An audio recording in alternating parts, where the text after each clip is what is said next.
কলকাতায় আবার ভূমিকম্প। শুক্রবার দুপুর 1:22 বাংলা বেশ কিছু অঞ্চলে কম্পন অনুভূত হয়। কম্পনের মাত্রা 5.4।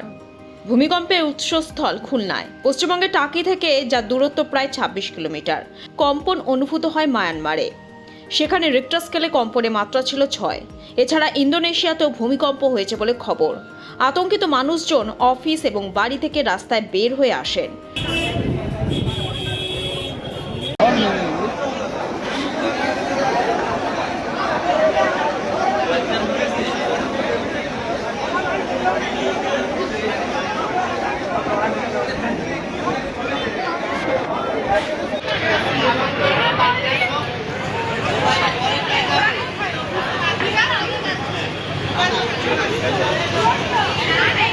হাওড়া, হুগলি, পশ্চিম মেদিনীপুর শহর, ঝাড়গ্রাম সহ দক্ষিণবঙ্গে বেশ কিছু জেলায় জোরালো কম্পন অনুভূত হয়।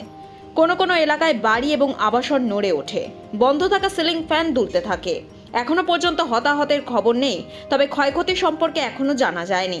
এদিন বেলা 12টা নাগাদ সিকিমেও ভূমিকম্প অনুভূত হয়েছে। কম্পনের মাত্রা ছিল 2.4। 15 দিনের মধ্যে দ্বিতীয়বার কম্পন অনুভূত হলো কল্লোলিনী, কলকাতায়। ব্যুরো রিপোর্ট, লটারি সংবাদ।